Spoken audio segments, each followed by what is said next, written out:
भैया आज हम पढ़ रहे हैं टेबल्स को। और आप कमेंट कर लेना अगर आपको प्रैक्टिकल चाहिए होगा, मैं प्रैक्टिकल अपलोड कर दूंगा 2 मिनट में। तो बढ़ते हैं आगे। तो ये आज हम समझ रहे हैं टेबल्स टैग को। तो बेसिकली HTML क्या करता है, टेबल्स बनाते हैं। अब बेसिकली टेबल्स में क्या फॉर्मेटिंग होती है वो सब हमें समझनी है। तो भैया हम स्टार्ट कहाँ से कर रहे थे, HTML टेबल्स से। तो टेबल्स में जो स्पेशल फॉर्मेटिंग होती है वो हमें समझनी है। अब आप सब जानते हो टेबल्स कुछ इस प्रकार की दिखाई देती है। हाँ जी, ऐसी दिखाई देती है।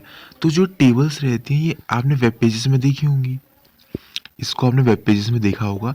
तो इसके लिए एक स्पेशल फॉर्मेटिंग करी जाती है जो बाकी तरीके से अलग होती है। तो इसकी फॉर्मेटिंग को हमें समझना होगा। तो शुरुआत से समझते हैं बेसिक से। तो टेबल्स टैग के लिए हम जो टैग्स यूज़ करेंगे वो होंगे पूरे के पूरे 5 टैग। ये पांचों टैग से पूरा का पूरा टेबल समझ आ जाएगा आपको। सबसे पहला टैग जो रहेगा वो रहेगा टेबल टैग। ये जैसे पूरा का पूरा टेबल है आपका, तो जो टेबल का जो कंटेंट रहेगा ये पूरे के पूरे टेबल टैग में आएगा। किस में आएगा, टेबल टैग में आएगा।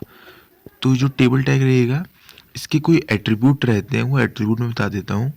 सबसे पहला एट्रीब्यूट रहता है बॉर्डर एट्रीब्यूट। ये बॉर्डर के बिना टेबल अधूरा है पूरा का पूरा। तो बॉर्डर में आप कोई भी वैल्यू पुट कर सकते हो। और अगला टैग रहेगा इसका हाइट टैग। हाइट टैग में इसकी कोई भी आप हाइट फिक्स कर सकते हो। फिर आपका आता है एक विड्थ टैग। इधर लिख देना विड्थ टैग। इससे आपकी जो टेबल रहेगी उसकी मोटाई बढ़ेगी। ये जो होती है मोटाई होती है ना, ये बढ़ेगी इसकी। तो यही समय पढ़ना है। तो इसकी वैल्यू कुछ भी हो सकती है, ठीक है। तो टेबल के टैग हम समझ लिए। अगला है TR टैग। अब जो TR टैग रहेगा ये क्या रहेगा, सबसे पहले समझते हैं इसका फॉर्मेटिंग। जैसे टेबल रहा हमारा, ये टेबल के अंदर कोई ना कोई रोज रहती हैं। ये सब रोज रहती हैं, आप सब जानते हो, ये रोज रहती हैं। अब जो बेसिकली इसके अंदर की सेल्स रहती है ना, ये सेल्स, ये बेसिकली इस डब्बे को मैं सेल कहता हूँ। ये सेल्स को मैं फिल करूँगा, ऑफ कोर्स फिल करूँगा क्योंकि डेटा है ये। अब डेटा को मैं फिल करता हूँ इस टेबल रो में। अब क्या क्या होता है समझते हैं इधर। हमारे टेबल रो बनती है, इन्हीं के अंदर डेटा आता है सारा का सारा। जो ये हॉरिजॉन्टल रो है इसी के अंदर डेटा आता है। अब इसके अंदर मैं जो डेटा रखूँगा तो उसी से नई नई सेल बनती चली जाएंगी। थोड़ा कॉम्प्लेक्स है समझने को, फिर से समझा देते हैं कि जो हॉरिजॉन्टल डेटा रहेगा इसी को मैं कहूँगा सेल। ठीक है, हॉरिजॉन्टल डेटा में अगर मैं जितना ज़्यादा TD डालूंगा उतनी ज़्यादा सेल्स बनती चली जाएंगी। ये कहते हैं सेल्स, है ना। तो ये टेबल जो रहती है हॉरिजॉन्टल फॉर्मेट में चलेगी, और जब ये बंद हो जाएगी नया हॉरिजॉन्टल फॉर्मेट चालू हो जाएगा। ठीक है, थोड़ा कॉम्प्लेक्स है समझने को, फिर से समझा देता हूँ कि हॉरिजॉन्टल फॉर्मेट में आपकी टेबल का डेटा चलेगा, और इसमें जब ये बंद होगी नया हॉरिजॉन्टल डेटा चालू हो जाएगा TR यूज़ करके।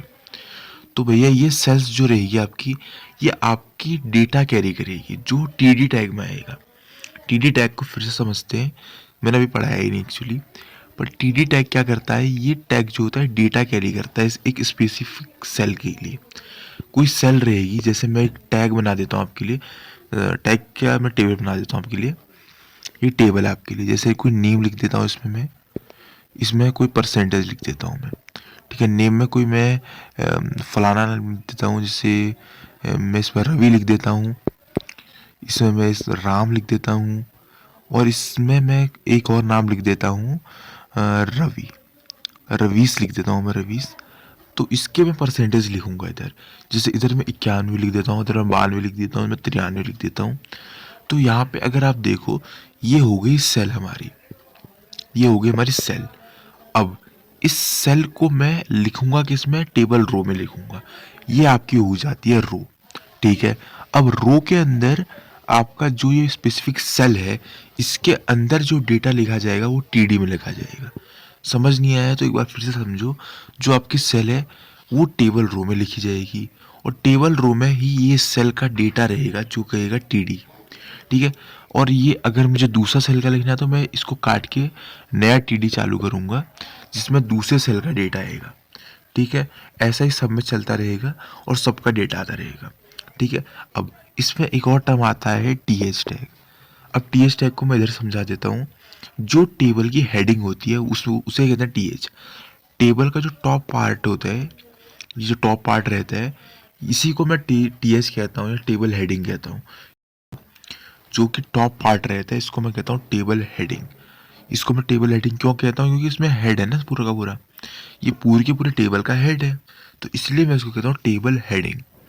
ठीक है, तो इसी को मैं अगर मैं टी एस कह देता हूँ तो इसको मैं कैसे लिखूँगा, तो मैं इसको कैसे लिखूँगा, these tags support are row used specifically for column headings. जो कॉलम हेडिंग रहती है आपकी, तो इस कॉलम हेडिंग, इसको मैं कहता हूँ कॉलम, सबसे पहली बात, हाँ इसको मैं कॉलम कहता हूँ।